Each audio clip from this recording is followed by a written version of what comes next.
Tak ada peringatan, tak ada perjanjian, hanya dentuman yang membelah langit malam Timur Tengah. Sabtu 14 Juni, rudal-rudal meluncur dari barat Iran. Kecepatannya gila. Bahkan sistem pertahanan Israel yang punya tingkat intersepsi 90% kewalahan. Dalam hitungan detik, satu titik terang menghantam. Sementara itu, jet tempur tercanggih Israel, F-35I Adir, jatuh, terlacak, terkunci, dan tertembak oleh sistem buatan Iran sendiri. Kali ini, Iran bukan cuma membalas, Iran menghancurkan ilusi dominasi yang selama ini dikuasai Israel.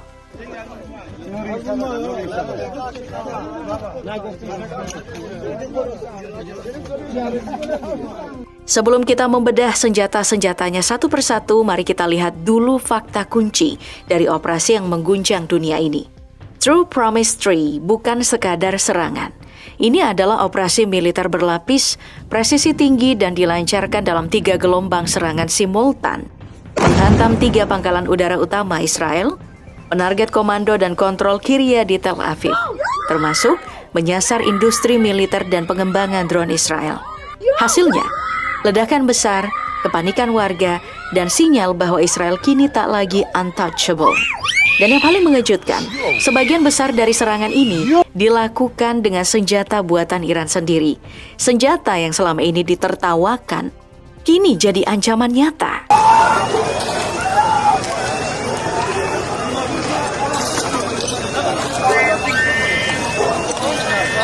Di antara semua senjata api, satu nama jadi momok di langit. Namanya Khaybar Shekan, rudal balistik jarak menengah generasi baru yang diperkenalkan Iran pada tahun 2022. Dirancang bukan sekadar menyerang, tapi untuk menembus kebanggaan pertahanan udara Israel, Arrow 3 dan David Sling. Dengan jangkauan 1.450 km dan kecepatan Mach 5, rudal ini melesat melampaui batas waktu reaksi. Bukan cuma cepat, tapi juga cerdas. Di medan sebenarnya operasi Promise 3 Khaybar Shekan ini disebut menghantam aset-aset penting di Israel.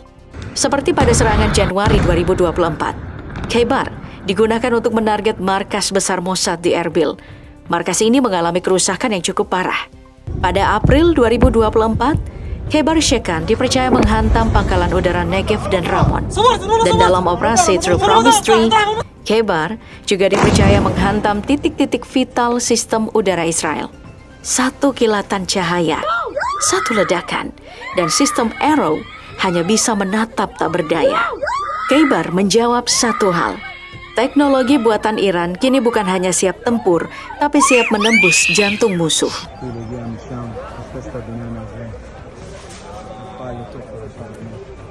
Tapi ada satu rudal yang menghujam dengan sangat cepat di antara rudal-rudal lain dalam serangan ke Israel. Dalam hitungan detik, langit terbuka dan tanah pun bergetar.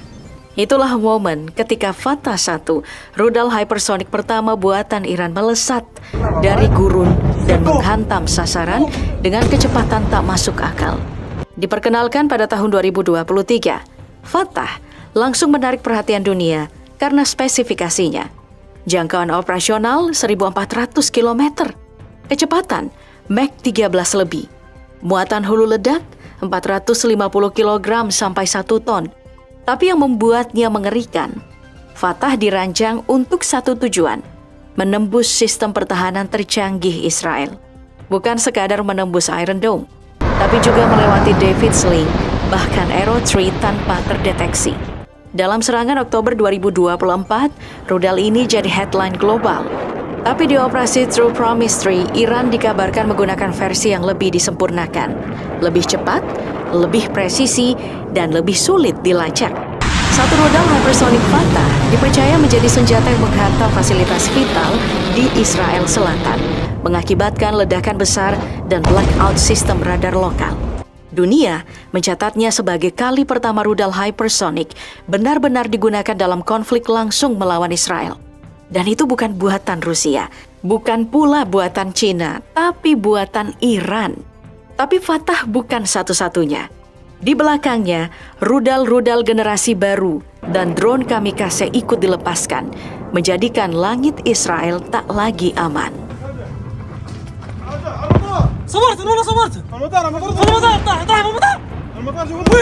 Jika Khaybar dan Fatah adalah kecepatan, maka Emad adalah ketepatan. Diperkenalkan sebagai varian modifikasi dari rudal Ghader, Emad adalah rudal balistik jarak menengah pertama Iran yang dibekali sistem pemandu presisi tinggi. Dengan jangkauan hingga 1.700 km, Emad bukan hanya menghantam, tapi menghantam tepat di mana ia diperintahkan. Tingkat errornya hanya 50 meter. Dalam operasi True Promise 3, rudal ini diduga digunakan untuk menarget pusat-pusat strategis Israel seperti industri pertanahan dan depot amunisi tersembunyi.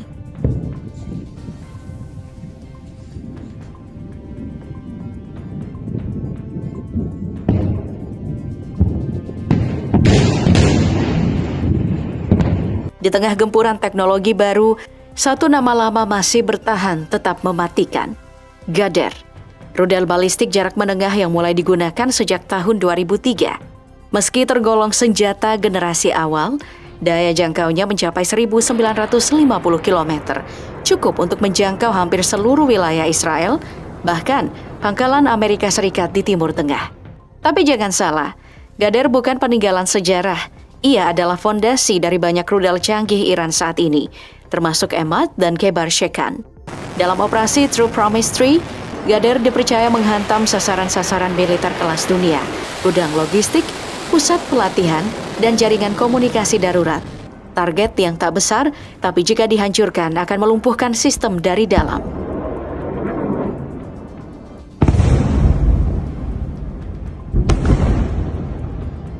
Tapi Iran bukan cuma menyerang, mereka juga bertahan dengan cara yang mengejutkan dunia. Karena di tengah serangan balasan Israel ada satu momen yang langsung mengguncang narasi superioritas teknologi Barat. Selama ini F-35 disebut sebagai pesawat paling superior di kawasan. Tak terlihat radar, tak tersentuh oleh rudal. Tapi dalam operasi True Promise 3 ini, Iran mengklaim telah menembak jatuh satu unit F-35 milik Israel. Senjata yang digunakan bukan rudal mutakhir sekelas S-400, tapi justru Pansir S-1, sistem pertahanan jarak pendek buatan Rusia yang telah lama diintegrasikan dalam sistem pertahanan udara Iran. Klaim ini tentu kontroversial, tapi rekaman video memperlihatkan puing-puing yang disebut adalah F-35 Adir. Dan jika benar itu F-35 Adir, maka untuk pertama kalinya, siluman termahal Israel jatuh oleh sistem pertahanan murah buatan Timur.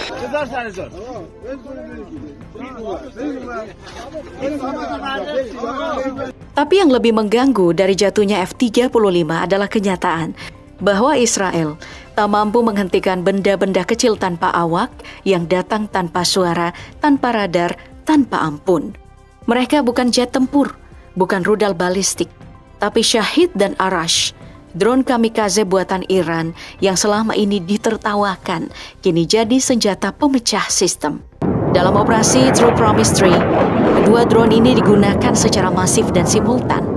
Shahid kecil dan murah, tapi menghantam dengan akurasi tinggi.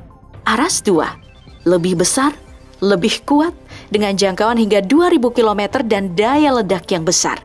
Mereka menyasar sistem radar, relay komunikasi, truk komando, dan fasilitas logistik. Sasaran yang tidak dilindungi ketat, tapi jika dihancurkan, efeknya melumpuhkan. Iron Dome pun kewalahan. Sistem pertahanan Israel dipaksa menembak ke arah serangan kecil dan berulang, dan itu artinya tekanan psikologis penuh selama berjam-jam. Yang membuat serangan ini makin berbahaya, mereka bisa dikendalikan dari jarak jauh, diarahkan ulang di udara, dan bahkan disusupi kecerdasan buatan sederhana.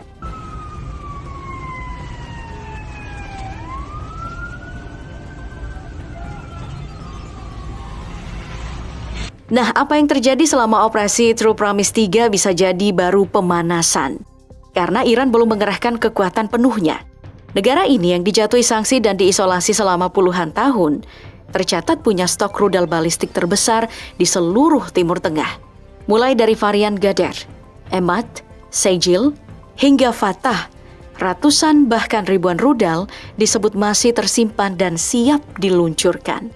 Dan Iran tidak sendirian. Dari Lebanon, Hezbollah telah menyatakan kesiapan menembakkan ribuan roket ke wilayah utara Israel. Dari Yaman, kelompok Houthi menyatakan operasi militer mereka kini selaras langsung dengan pusat komando Iran. Serangan dari berbagai arah bisa terjadi sekaligus. Iran juga memberi peringatan keras kepada negara-negara asing. Jika kalian ikut campur, maka pangkalan militer kalian di kawasan juga akan jadi sasaran. Bahkan, ada sinyal keras bahwa jika konflik terus meningkat, Selat Hormuz akan ditutup. Rute yang membawa 20% pasokan energi dunia bisa berubah menjadi zona perang. Dan, seperti menutup babak pertama dari drama panjang ini, Iran berkata dengan tenang, "Ini baru permulaan. Kami belum mengerahkan apapun. Pertanyaan terbesar sekarang, bukan lagi siapa yang menang, tapi siapa yang akan selamat."